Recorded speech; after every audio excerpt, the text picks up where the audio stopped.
Nick Baldwin for BloodyElbow.com here with a UFC middleweight fighter who is taking on Alessio Di Chirico this weekend here in Winnipeg, Manitoba, Canada at the Bell MCS Place this Saturday night at UFC on Fox 26. It is Oluwale Bamgbose. Oluwale, thank you very much for the time. I appreciate it. We're just a few days out from the fight. Right now, as of, we're recording on a Monday evening. How are you feeling right now? I feel good. I can't wait to put on a performance just like every other event. But obviously, every time it's my job to show how much I've developed, how better I've gotten, additions I've made to make sure that I'm progressing in the right trajectory. And yeah, man, I'm excited for this Alessio fight. It's a long time coming. I always miss my time out of the cage. So whenever I get a chance to fight, let's go. Long time coming just because you haven't fought since June, or because something with Di Chirico? Do you feel like were you supposed to fight him in the past, or just you want to get back in the cage? Actually, the first two things you mentioned, I was supposed to fight Alessio August of last year, I from what I can remember, but somehow things didn't go through, and my last fight was in June. So it's been pretty much a few months that I haven't been in the cage. So I'm looking forward to getting back in there and getting my hands wet, my feet wet. Dancing, baby. Putting on a good show, man. As you can see, man, I'm ready for fire, man. I'm ready for war, man. This is what it's all about, man. Hell on earth, baby. Alessio, let's do it. The last time we talked a lot about you potentially finding a new gym to train at for your camp, and there was a bit of difficulties just because you'd have to be away from your kid, and sort of a difficult situation to be in, sort of having to weigh the options. You trained a little bit at Roufusport. How long did you actually train at Roufusport for? So when I was at Roufusport, it was about at least a week, maybe a little over a week, and I was able to really get a feel of the gym, of what they offer, as a team, the type of fighters they have, UFC fighters as well, which is the most important piece. Guys around my weight, and they had a few, and also the top quality coaches they had there. Everything was great, but like you mentioned and alluded to earlier, I have a kid, man, and in life, there's no excuses, but at the same time, you need to make the right choices so that you don't rattle or destroy other areas of your life. And that area of my life that I will not play with is the idea of me being a father and the fact that I am a father. And I love my son, and I believe that balancing, mastering my potential, and being a good dad is what I could do and what I have done.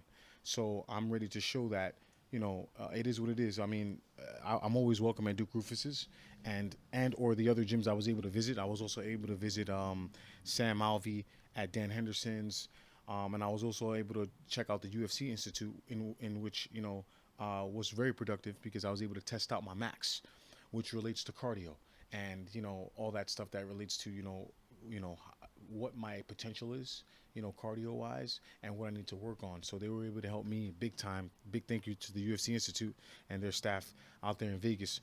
But yeah, I did a lot of traveling. I did a lot of investing. And although I didn't have an official training camp, it didn't take away from the fact that I didn't push myself and work as hard as I needed to. And yeah, that's pretty much it. You say you didn't have an official training camp. Is that just because you were sort of bouncing all over the place? You weren't at one specific spot for, say, 8 weeks? Basically. So ideally, it would be awesome if I was in a position where I could go to another state or another country and train for 8 weeks. But I have a life, and I'm a father, you know what I mean? And I have businesses, et cetera, et cetera. But, I had to come up with alternatives. And those alternatives is what is going to play out this Saturday, what you guys are going to be able to see and right decisions that I've made. Like I said, sometimes in life, you can't do what others are doing to better themselves. But that doesn't mean that the way that the path that they've gone is the only path that there is. So I'm all about creating opportunities for myself and making a way, no excuses, making a fucking way out of no way. All right, and excuse my language, man, and that wasn't no way towards you. I'm just a crazy motherfucker, man. But anyways, I made a way out of no way, and I'm ready to just show that somehow I was able to still develop my potential, and I'm gonna tear something up Saturday. And as far as where you would like to train going forward, have you sort of decided on a potential home gym, or are you just going to train back at, at your home gym in New York? Maybe, go back with Sam Alfie at Hendo's gym. Any sort of plan? I know you mentioned Jackson Wink maybe too. Yeah. So to be honest, man, I'm just gonna keep rolling with what I actually like the fact that I'm somewhat of a nomad, even though I have a home gym. But my instructors are okay with me traveling and testing my tools against other guys my weight at other schools. So obviously, if the connection and the vibe is there, I don't mind going there to train there. But as far as having a set camp that I'm gonna go to, as of right now, no. Maybe I'll have to wait till my son gets a little older, or maybe somehow there will be a great New York team that I could probably join that I still probably haven't figured out yet. But I'm figuring it all out. But like I said, as for right now, and as for future fights, let's say in the next few months, I will continue to do what I've been doing previously to make a way. And that's that. Traveling at different gyms with other UFC fighters and getting that work. Did anything come out of the Sarah Longo situation with Chris Weidman? Anything since we last talked? Did you hear anything? Nothing? Nah, I mean, it's a done deal. You've moved on. Yeah, basically. And, it is what it is, man. I wish those guys the best. I mean, and one day, eventually, everything happens for a reason. I believe me and Chris Weidman will end up fighting one day. And it is what it is, man. Everything plays out for a reason. Everything happens for a reason. But I know I'm here to stay. And Saturday, I will be making that statement. And for now, you're taking on Alessio Di Chirico on the prelim card of UFC on Fox 26 here in Winnipeg. Stylistically, what do you make of Di Chirico, and how do you go in there, and what do you do stylistically? How do you match up against him, do you think?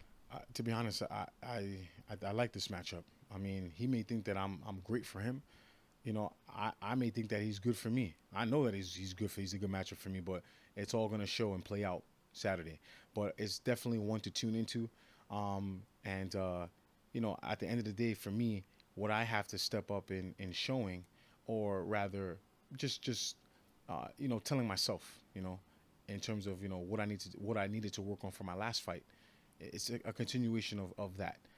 My cardio is what, in my opinion, put me in that situation of losing to a really tough fighter in Paulo. But had my cardio and my rest would have been where it needed to be, I believe I would have been able to pull that win out, off. It's MMA is no joke. It's, you could be winning a fight, but just because you're winning 1 round, 2 rounds, it doesn't mean anything.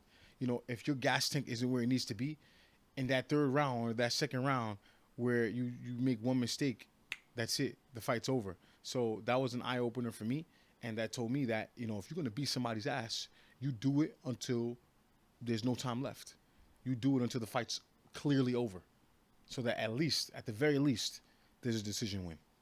Well, to sort of go off your point, since the Paulo Costa fight, has cardio, do you think, been the biggest focus for you?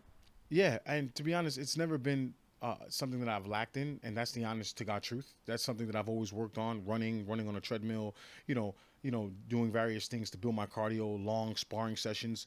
But at the same time, I had to focus more on it again. So I had to run more. I had to, really push myself in ways that I've done in the past, but times 2. You know what I mean? Like, and really emphasizing on it. So yes, because at the end of the day, Alessio is somewhat of a threat in the cardio department. Let's be honest. The man has a good pace that he maintains for all 3 rounds. But at the same time, can he keep up with my pace? And the question is, can my pace last in all 3 rounds? And that's what we're going to see Saturday. And that's why I'm excited about this matchup. And that's what I had to master, because I know I'm a very energy-based fighter. And once my energy, how can I say, how I distribute my energy in each fight is mastered, I know I'm a problem. I know it's going to be an issue being able to keep up with my pace, and I can't wait to just show how much of a mature fighter I've become, how smarter I've become, and how I was able to figure it out in terms of pacing myself and really being a dangerous force consistently, until the last horn is rung. How nice is it that this fight is just a week or so before Christmas and the holidays, just because you sort of got a feel for the December 30th, UFC 219 fighters.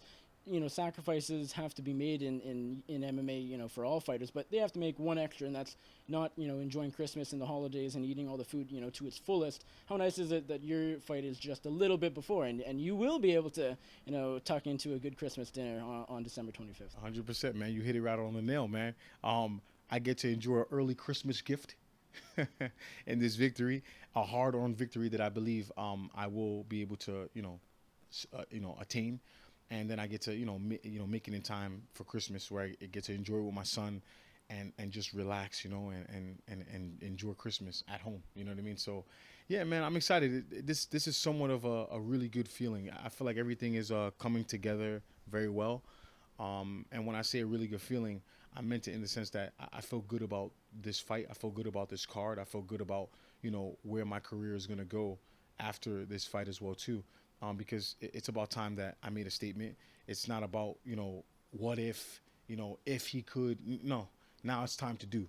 Now it's time. Oluwale has learned enough. He's suffered some losses. He's made mistakes. Okay, now it's time to produce. So, I'm 32. I'm 30 years old. So for me, it's like, it's time to man up, man. I'm not in my 20s anymore.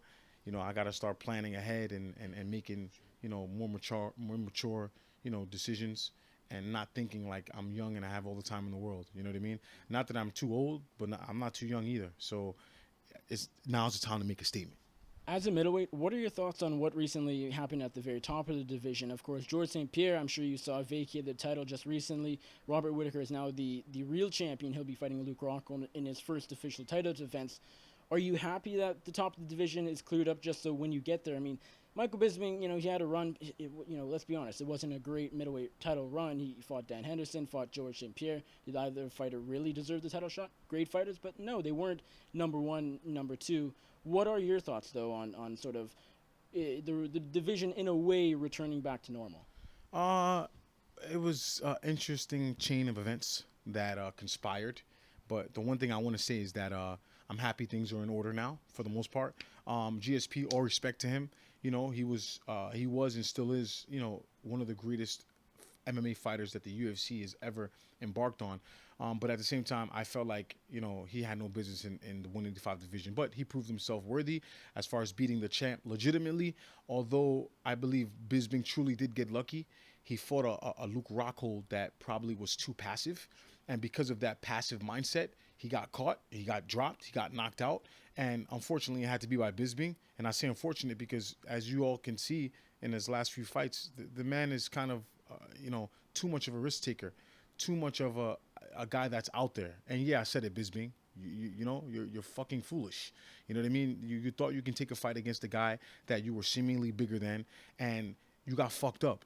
Like, why'd you take the fight?